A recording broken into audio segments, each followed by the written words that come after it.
या वर्गाचे भारतीय जनता पक्षाचे अध्यक्ष सभापती उघडे साहेब, चव्हाण साहेब, सर्व मयूर,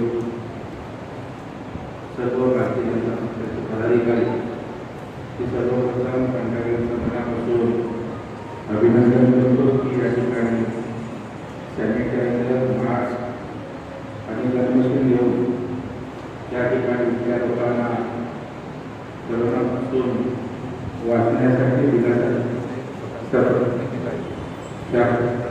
अभिनंदन. सर्व लोकांना आवाहन करतो की सोशल डिस्टन्सिंगचं पालन करूया. कोरोनाला घालवण्यासाठी आपण सगळ्यांनी सरकारला, पालिकेला आणि यंत्रणांना सहकार्य करूया. निश्चितपणे काही कालावधीनंतर हा कोरोना जाईलच असा आपण विश्वास व्यक्त करूया. आत्ताच मी भगवती हॉस्पिटलला जाऊन आलो आणि तिथली आरोग्य व्यवस्था पाहून गेली. अनेक 2 वर्ष ICU डिपार्टमेंट चालू होत नव्हतं. आजच आयुक्तांशी मी बोलवलं, भगवतचं ICU युनिट आपण सोमवारपासून या ठिकाणी सुरू करतो, जेणेकरून गरिबांना जे खाजगी हॉस्पिटलमध्ये लाखो रुपयाची बिलं द्यावी लागतात. म्हणून महापालिका आणि सरकारी हॉस्पिटल जर सक्षम झाली तर या ठिकाणी गोरगरिबांना खाजगी हॉस्पिटलमध्ये लाखोची बिलं भरावी लागणार नाहीत, अशा प्रकारचा आमचा प्रयत्न आहे. नुकतंच आयुक्तांनी या ठिकाणी आश्वासन दिलं आहे. दस्तूरखुद्द मुख्यमंत्र्यांचाही मागाशीच मला फोन आला आणि त्यांनी त्या ठिकाणचे जे इंजेक्शन 40-42 हजाराचं असतं, ॲस्मोपिटी असं त्यामुळे नाव नाही लक्षात, तर तेही इंजेक्शन उपलब्ध करून देण्याचं मुख्यमंत्र्यांनी आश्वासन दिलं आहे. आणि त्याच्यामुळे विरोधी पक्षनेता म्हणून जेवढा काही दबाव यंत्रणेवर टाकता येईल तेवढा टाकून गोरगरिबांना या हॉस्पिटलच्या सेवा देण्याचा आपला प्रामाणिक प्रयत्न असतो. माझ्या सर्व भारतीय जनता पक्षाच्या सहकार्याने या सर्व पिरियडमध्ये अत्यंत चांगलं असं सेवा कार्य केलं, त्याबद्दल मी सगळ्यांचं मनापासून अभिनंदन करतो. आपला हा झोपडपट्टीचा काठीवाटीचा परिसर आहे, त्याच्यामुळे सगळ्यांनी काळजी घ्या. इथे मोठ्या प्रमाणावर अस्वच्छता जर झाली तर त्याचं रोगात त्या ठिकाणी पर्यवसन होतं. म्हणून आपण सगळ्यांनी काळजी घ्या अशी माझी आपल्या सगळ्यांना नम्र विनंती आहे. पुन्हा एकदा कंटाळे आणि त्यांच्या सहकार्यांचं अभिनंदन करतो. धन्यवाद. जय जय महाराष्ट्र. भारत माता की जय. जय हिंद.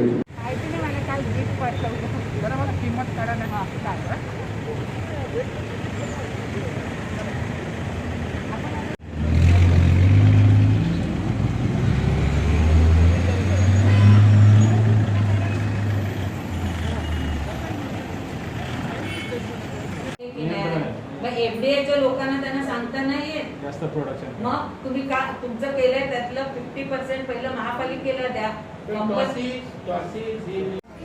काळजी घ्या सगळ्यांनी.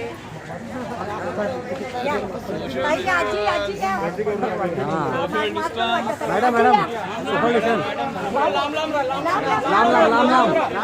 अरे थोडं लांब राहा नाही तर आणखी आपल्याला त्रास होईल.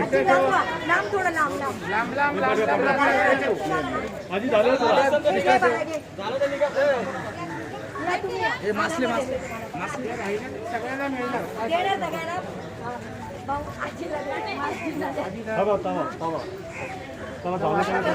नंतर मी देणार पुन्हा. हा देते, मास्क देते. सगळे वाटा, सगळे वाटा. तुम्हाला देते आजी. थांबा, सगळ्यांना वाटतील. बस तुम्हाला मास्क देते मी. पहिला जाऊ द्या. यांना मास्क राहिलेत का सगळ्यांना द्या. देते देते. यांना जेवढे वाटले आहेत सगळ्यांना द्या.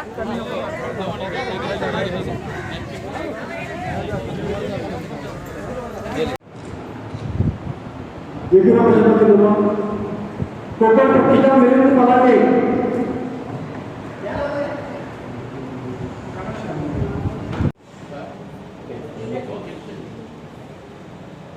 दाखवायसाठी आपण घेऊन आलो इंजेक्शन म्हणजे ते सगळे पेशंट्स बरेच म्हणजे आपले बाहेर आहेत.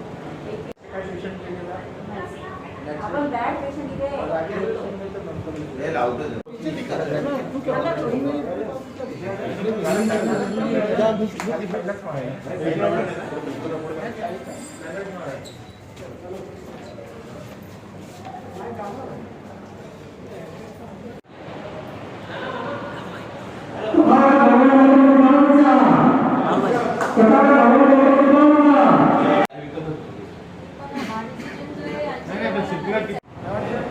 त्याच्यानंतर एकता प्रतिष्ठान कोविड-19चा पेशंट जो आहे त्याचा ग्लुकोज काय इंटरल्युकिन इनिबिटर आहे सर. इंटरल्युकिन आता ज्यांना जे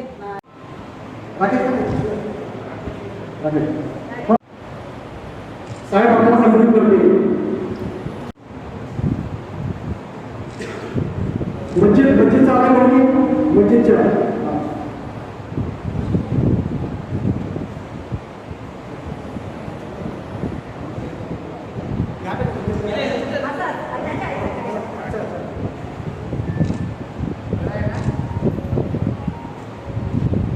ज्यामध्ये कामामध्ये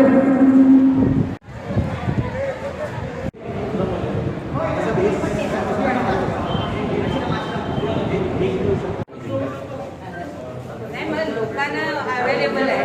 पंतप्रधानांशी बोलायला लागतं का? नाही पण आम जनतेला अवेलेबल आहे आणि महापालिकेला अवेलेबल नाही. किती मोठी हे शॉर्टेज तयार करू शकतो.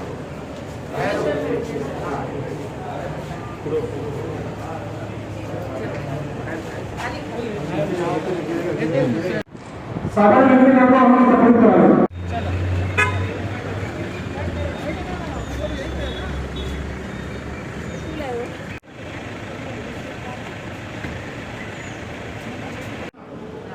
बाकी वॉर्डने खूप छान मेंटेन केल्या. सर्वात कमी पेशंट सध्या परिस्थिती काय आहे, कामाची अडचण, दुकानात या सगळ्या गोष्टी आहेत. जनसमर्थन होणं उचित आहे. त्या तो कसा होता काही मंडळामध्ये असेल.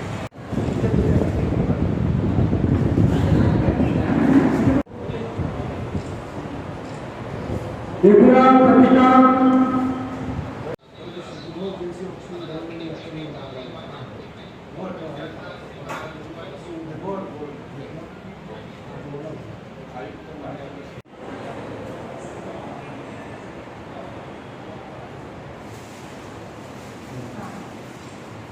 भगवान ब्रह्म भगवान शरण भगवान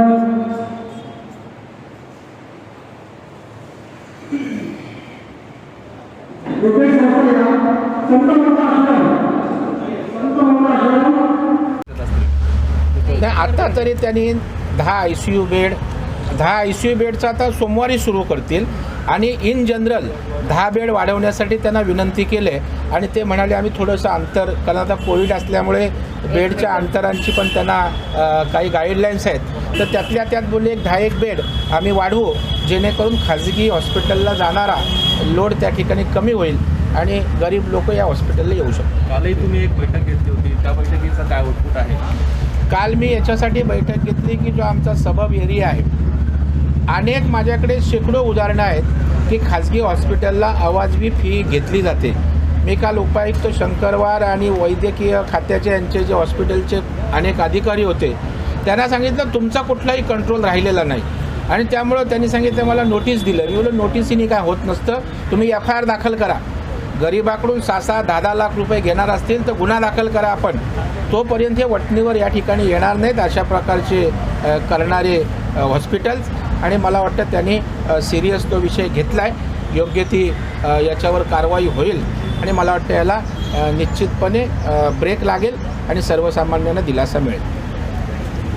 हॉस्पिटल का आज आपने विजिट दिया है, क्या मामला था, किन किन बातों पर चर्चा हुई? भगवती हॉस्पिटल ये हमारे सबब का एक अच्छा हॉस्पिटल है जिसके ऊपर गरीब निर्भर रहते हैं. तो एक दुख की बात है कि 2 साल या मशीनरी होते हुए भी आईसीयू बेड का शुभारंभ हुआ नहीं था, तो आज मैं बोला कि गरीब लोगों के पैसे से, टैक्स पेयर के पैसे से महापालिका को पैसा दिया जाता है, उसमें से मशीनरी खरीदते हैं। तो 2 साल मशीनरी खरीदते हो या पैसे रखते हैं, ये ठीक नहीं है। और 2 साल में मशीनरी भी ख़राब हो सकती है। तो तुरंत अगर सब चीज़ें तैयार है तो तुरंत वो आईसीयू बेड का यूनिट चालू करे, ऐसी मांग की। मैं जो कमिश्नर है महापालिका के चहल साहब, उनके साथ बात की और तुरंत चहल साहब ने वह सब एक्टिवेट किया चीज़, मनीषा महेश्वर जी को काम पे लगाया और सोमवार को यहाँ यह 10 आईसीयू बेड का शुभारंभ होगा। आने के बाद एक चीज़ मुझे सामने आई मेरे कि जो टॉसिलिज़ोब नाम का जो इंजेक्शन है जिसकी कॉस्ट 40-45 हज़ार है, उसकी ज़रूरत सबब में एमओएस ने बताया कि 1000 इंजेक्शन्स की आवश्यकता है और 45 इंजेक्शन्स खाली हमारे पास उपलब्ध है। यह बहुत मुंबई शहर के बड़े महापालिका को शर्म की बात है। अगर हम इंजेक्शन 1000 अवेलेबल नहीं कर सकते तो दुख की बात है। तो उसके बारे में आयुक्त से बात किया, आयुक्त बोले वो अवेलेबल नहीं होता है। कल पीएम की कॉन्फ्रेंस में भी बात हुई। मुझे लगता है इश्यू इंजेक्शन का पीएम तक जाने की आवश्यकता नहीं, राज्य सरकार महापालिका वो करना चाहिए, लेकिन वो करने का वादा उन्होंने जल्द से जल्द दिया। रेमडेसिविर नाम का टैबलेट है, वो टैबलेट एफडीआई के अप्रूवल के लिए वेटिंग पे। तो मुझे समझ में नहीं आता है कि कोविड सरी का संकट है और ये सब चीज़ें मूवमेंट फास्ट होनी चाहिए, क्यों नहीं होती है। तो मैं एफडीआई के मिनिस्टर राजेंद्र शिंगने जी से बात की। शिंगने साहब बोले तत्काल मैं अप्रूवल देने का आदेश देता हूँ और वो रेमडेसिविर जो टैबलेट है वो भी जल्द से जल्द अप्रूव होके मार्केट में आएगा, यह भी मुझे उन्होंने आश्वासन दिया है। दूसरा 10 बेड बढ़ाने के लिए, क्योंकि जगह है भगवती में, जो कोविड का नियम है उसके अनुसार जो 10 बेड बढ़ाने के लिए भी उनको मैं कहा, वो बोले 10 बेड बढ़ाने का हम प्रयास करते हैं। क्योंकि जब तक गवर्नमेंट हॉस्पिटल की, महापालिका का हॉस्पिटल की सशक्तता नहीं होती है, इंस्ट्रूमेंट, मनुष्य बल, जो सब चीज़ें नहीं होती है, तो गरीब लोग जीने के लिए बाहर जाते हैं और वहाँ लाखों रुपए का खर्चा, अपनी हैसियत भी नहीं होती, उतना इनकम भी नहीं होते, वो कर्जा वगैरह निकल के उनको करना पड़ता है जीने के लिए। तो इसलिए महापालिका का और गवर्नमेंट के हॉस्पिटल स्ट्रेंथन होने चाहिए, जिसकी वजह से खासगी अस्पताल में लोग जाएंगे नहीं और उनकी जो लूटमार हुई है 5 लाख, 6 लाख, 10 लाख, 15 लाख तक जो उनकी लूटमार होती है वो होगी नहीं। इसलिए हम लोग अभी सब हॉस्पिटल में जाके, हमारे विधायक, हमारे सांसद, हमारे भारतीय जनता पार्टी के जो हमारे महत्वपूर्ण जिम्मेदार लोग हैं, वो जाके इस गवर्नमेंट हॉस्पिटल और बीएमसी के हॉस्पिटल का जायजा लेंगे। उधर आवश्यक सामग्री है क्या, आवश्यक मनुष्य बल है क्या, और ये सब चीज़ देख के वो अच्छी तरह से स्ट्रेंथन करके गरीब लोग जो बाहर के हॉस्पिटल में जाते हैं उनको ज़्यादा से ज़्यादा बीएमसी और सरकारी हॉस्पिटल में लाने का हमारा प्रयास रहेगा। सर, एक सवाल है कि जिस तरह से भारत और चीन के भारत में माहौल ख़राब हो चुका था, ऐसे में हमारे देश में लोग तमाम विरोध कर रहे हैं, किस तरह से आप क्या संदेश देंगे लोगों को? नहीं, जिस तरह अपने देश का युद्धजन्य परिस्थिति है, तो मुझे लगता है राजनीति सब भूल के अभी विरोध की आवश्यकता नहीं, सब देश एक करके हमें लड़ने की आवश्यकता है। क्योंकि पंतप्रधान नरेंद्र जी मोदी आज देश को जिस तरह से चला रहे हैं और चाइना को जिस तरह से उनको मुंहतोड़ जवाब दिया है, जब चाइना ने, यह चाइना की तो आदत ही है इसी तरह की बोलना एक करना अलग, ऐसा एक गंदी राजनीति, युद्ध नीति वो करते हैं। लेकिन मोदी साहब ने बताया है कि हमारा संयम, इसको अगर अपन गलत लेते होंगे तो आपको मुंहतोड़ जवाब दिया जाएगा। और वैसा काम भी शुरू हुआ। अपना हवाई दल हो, अपना वायु दल हो, अपना नौदल हो, आज तैयार है। दूसरा, जो लेह से वो ओल्ड गोल्डी तक, बेग ओल्ड गोल्डी तक जो रोड है, जो रोड मत बना वैसा चाइना का कहना था, वो रोड हम रुकाया नहीं। 90% तो रोड पूरा हुआ है, 10% रोड पूरा होगा, जो कि वो रोड से तोपे, रनगाड़े सब जो अपनी युद्ध की सामग्री है वो वहाँ तक गुलवान तक जा सकती है। इसलिए हम किधर भी कम नहीं, युद्ध होगा जो होगा उसके लिए अपना देश, अपने पंतप्रधान सक्षम है। और उन्होंने लोकल कमांडर को आदेशित किया है। जनरली क्या होता है कि SOP ऐसा रहता है, स्टैंडर्ड ऑपरेशन प्रोसीजर, कि आपको आदेश लेना पड़ता है। कोई भी चीज़ करना होगा तो कमांडर को आदेश लेना पड़ता है। लेकिन हमारे सेंट्रल गवर्नमेंट ने उनको ब्लैंकेट परमिशन दिया है। ज़रूरत पड़ेगी, अटैक करने की ज़रूरत पड़ेगी, फायर करने की ज़रूरत पड़ेगी तो आपको फ्री हैंड है, उनको वैसा परवानगी दी है। क्या भारत में लोगों को चाइना चीज़ों का बहिष्कार करना चाहिए? 100% करना चाहिए। अगर चाइना अपने गले पे आता है, अगर चाइना अपने ऊपर हमला करता है, हमारी भूमि कब्जा करने को जाती है, तो उनका चीज़ें हम खरीदना चाहिए, ऐसा आपको क्यों लगता है? हर चीज़ के ऊपर बहिष्कार डालने की आवश्यकता है। इसलिए मैंने भी मांग की, जो उद्धव जी ठाकरे सरकार ने गत 2 दिन पहले जिस दिन अपना शहीद का बलिदान हुआ, उस दिन इन लोगों ने एग्रीमेंट किया चाइना के साथ, हेंगली कंपनी और एक ग्रेट ऑल ऑटोमोबाइल चाइना ऐसा कंपनी के साथ उन्होंने करार किया है। उनको पुणे में, तलेगांव में जगह दी है। मैं मांग की है कि ये दोनों करार रद्द किया जाए, क्योंकि चीन अगर इसी तरह से हमारे ऊपर या गलत तरीके से हमारी भूमि पादाक्रांत करने का, हमारे ऊपर अटैक करने की अगर भावना रखते हैं, तो ये हमें शोभा नहीं देता है कि उनके साथ करार करें। वो करार रद्द करने की मांग भी मैंने की है।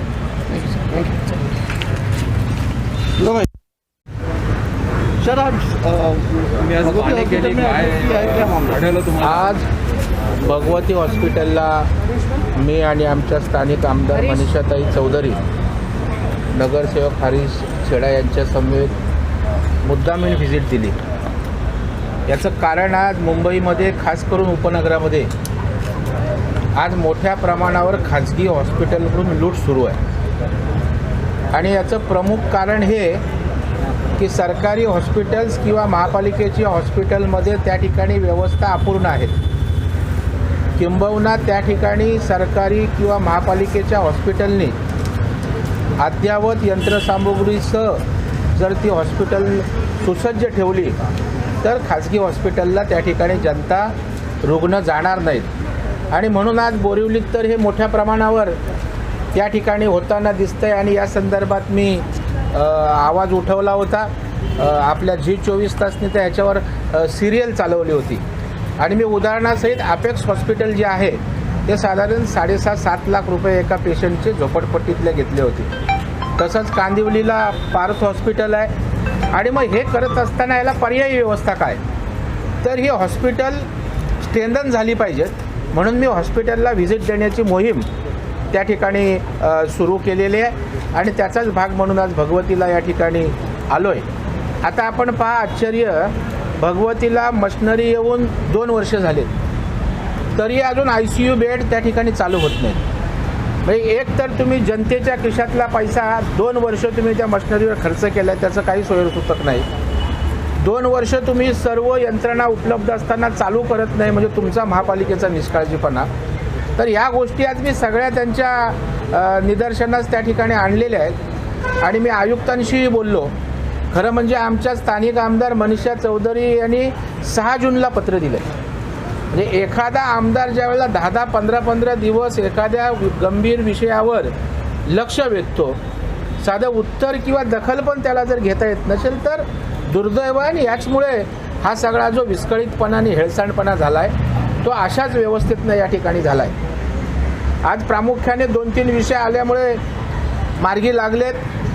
मी कुठल्याही परिस्थितीत सोमवारी हे हॉस्पिटल चालू झालं पाहिजे अशा प्रकारचं अधिकाऱ्यांना, अगदी आयुक्तांना त्या ठिकाणी सांगितलं आहे। आणि आयुक्तांचाही मला पुन्हा थोड्या वेळाने फोन आला की सोमवारी हे हॉस्पिटल आम्ही कुठल्याही परिस्थितीत चालू करतोय। त्यांनी मनीषा म्हैसकरांना तशा प्रकारच्या सूचना दिल्यात, त्यांच्या यंत्रणेला तशा प्रकारचं आदेशित केलं आहे। आणि मला वाटतं ते हॉस्पिटल सोमवारी सुरू होईल आणि त्यात त्यांना आणखी 10 बेड मी वाढवायला सांगितले. कारण इथे आज गोरगरीब सर्वसामान्य लोक आज उपनगरामध्ये राहतात आणि लाखो रुपयाचं बिल त्यांना परवडत नाही आणि मग बेडचा शॉर्टेज असल्यामुळं खाजगी जावं लागतं. तर ती बेड वाढवण्यासाठी सुद्धा यांनी या ठिकाणी मान्यता दिली. ते बेड वाढवून घेतील. त्याचा फॉलोअप आमच्या स्थानिक आमदारांचा सतत असतो, मनीषाताई चौधरींचा. तेही त्याचा फॉलोअप घेऊन तेही बेड इथल्या जनतेला लवकरात लवकर उपलब्ध होतील. आपण बघाल की एक विदारक चित्र आज माझ्यासमोर आलं की टॉसिझिलिझॅप नावाचं जे इंजेक्शन्स आहे त्या इथल्या एमओएसनी सांगितलं की आज उपनगरामध्ये 1000 इंजेक्शनची आवश्यकता असताना फक्त 45 इंजेक्शन्स आहेत. कदाचित मी आलो नसतो तर हे कळलंही नसतं. मी आयुक्तांना पुन्हा सांगितलं की कुठल्याही परिस्थितीत हे इंजेक्शन आपण उपलब्ध करा. त्यांनी सांगितलं काल CMच्या कॉन्फरन्समध्ये पंतप्रधानांच्या निदर्शनास आम्ही आणलं आहे. खरं म्हणजे मला आश्चर्य वाटते की इंजेक्शनच्या संदर्भात पंतप्रधानांना बोलावं लागत असेल तर याच्यापेक्षा दुर्दैव असू शकत नाही. कुठूनही कसंही हे इंजेक्शन उपलब्ध करावं अशी मी विनंती केलेली आहे आणि त्या इंजेक्शनची किंमत 40,000 आहे. आमच्या आमदार चौधरीताईंनी सांगितलं की त्यांना हवं होतं. गेल्या आठवड्यात त्यांनी बाजारातनं 40,000ला विकत घेतलं. पण एका बाजूला बाजारात मार्केटमध्ये इंजेक्शन मिळतं आहे आणि दुसऱ्या बाजूला तुमच्याकडे शॉर्टेज आहे.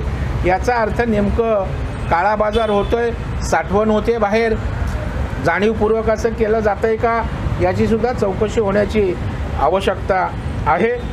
दुसरं रेमडेसिविर नावाचं टॅबलेट जे आहे ते टॅबलेट या ठिकाणी FDAच्या ॲप्रुव्हलसाठी थांबलं आहे. म्हणजे मला कळत नाही कोविडसारखा सिरियस विषय असताना ॲप्रुव्हलसाठी का थांबवावं लागतं आहे. मी तात्काळ FDAचे मिनिस्टर आहेत राजेंद्र शिंगणे यांच्याशी बोललो. त्यांनी ते नाव घेतलं आणि बोलले मी तात्काळ ॲप्रुव्हल त्या ठिकाणी द्यायला लावतो आणि त्याच्यामुळं तोही ॲप्रुव्हलचा विषय संपवून रेमडेसिविर नावाचं हे टॅबलेट या ठिकाणी अँटी व्हायरलच्या संदर्भात आहे ते उपलब्ध होईल आणि कोविडच्या निमोनियाच्या संदर्भात जे इंजेक्शन 40-42 हजाराचं आहे तेही उपलब्ध करण्याच्या अत्यंत 2 महत्त्वपूर्ण सूचना या ठिकाणी मी आयुक्तांना दिलेल्या आहेत. FDAच्या मिनिस्टरशी बोललो आहे आणि मला वाटतं हे विषय निश्चितपणे या ठिकाणी मार्गी लागतील असा विश्वास व्यक्त करतो आणि हे मार्गी लागले नाहीत तर पुन्हा या विषयावर आक्रमक व्हावं लागलं तर निश्चितपणे आम्ही त्या ठिकाणी झाल्याशिवाय राहणार नाही. एक उपलब्धी आमच्या उपनगरवासियांसाठी आता भगवतीच्या ICUचे 10 बेड सोमवारपासून सुरू होतील असा विश्वास मी या ठिकाणी व्यक्त करतो आणि ही मोहीम हॉस्पिटलना व्हिजिट देण्याची मुंबईच्या आमची अशीच चालू राहील. कारण जर आपली महापालिकेची यंत्रणा हॉस्पिटलची स्ट्रेंथन झाली तर खाजगी हॉस्पिटलनी जो बाजार मांडला आहे त्यालाही त्या ठिकाणी आळा बसेल अशा प्रकारचं माझं मत आहे. तुम्ही सांगितलं की जादा बेड सोमवारपासून उपलब्ध